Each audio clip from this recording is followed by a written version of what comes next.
itu bagus metodenya kan.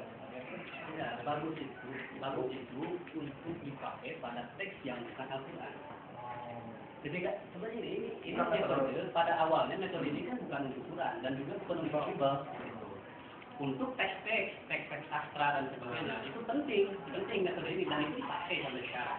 Tapi tidak bisa kalau metode ini nanti dipakai pada Al-Quran. Dan itu dipakai pada Bible dan itu berakhir Bible itu menjadi rusak. Ketika dipakai pada Al-Quran tidak bisa karena Al-Quran sudah kokoh kan.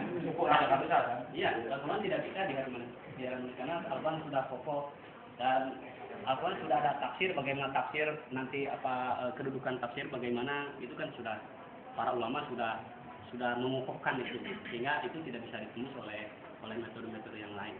Ya, belum. Gini. Jadi kan tidak dimungkiri kaitan dengan pemahaman tafsir itu kan juga ketika kita melihat konteks tafsir itu kan melihat juga dari sisi tadi sosiologi dan sebagainya ya, metodologi dan sebagainya. Nah, maksud saya semanfaat apa sih si metode itu kalau bisa dipakai untuk Al-Quran tapi tidak merusak juga Al-Quran? Iya, tidak ada manfaatnya. Tidak ada manfaatnya. Kita sudah punya tafsir itu kan.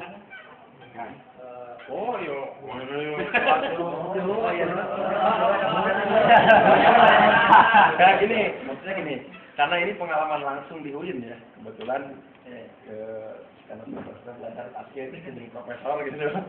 Nah, waktu itu ada ungkapan begitu. Ya, saya nggak tahu apakah seperti itu adanya. Ada soal itu kan dipahami sebagai hermeneutika istilahan kalau misalkan bahasa biasa kita gitu. Tetapi ada hermeneutika lugotan dalam artian bahwa di sini dipahami secara bahasa. Surgawi. Ya, surgawi seolah seperti itu. Itu sekarang yang muncul di UIN, itu. Jadi saya baru tahu kalau ada hermeneutik dengan latar belakang seperti ini. Tetapi baru-baru ini memang yang memang kita tahu gitu ya, bahwa hermeneutik yang dipahami terutama oleh profesor tafsirnya adalah hermeneutik yang dalam mungkin istilah kita ini lugotan gitu. Artinya Quran ini ditafsirkan dari lingkungan bahasanya. Dan kalau misalkan hermeneutik pada wilayah ini, maksud pada wilayah ini itu kan tidak menjadi persoalan, tetapi pada wilayah ini, bukan pada wilayah istilah dan latar belakang itu bukan. Gitu. Kenapa? Karena kan Ibnu Abbas sendiri menyatakan bahwa di dalam tafsir Quran kan ada 4 jenis gitu. Ya'lamuhun nas, ya'lamuhul arab, ya'lamuhul rasikhuna dan la ya'lamuhu illallah gitu. Nah, posisi hermeneutik kalau dalam wilayah lugotan ini kan berarti ya'lamuhul arab gitu. Nah, sehingga ya saya tidak tahu prakteknya seperti apa ya, tidak tahu, cuma intinya yang seolah-olah disepakati oleh profesor tafsirnya adalah itu di wilayah lugotannya itu. Sehingga kalau ini memang diarahkan seperti ini, kenapa tidak? Sebut saja orang Persis itu lebih jago di urusan tafsir lugotan mau kemudian dan itu mainan kita di istilah lugotan.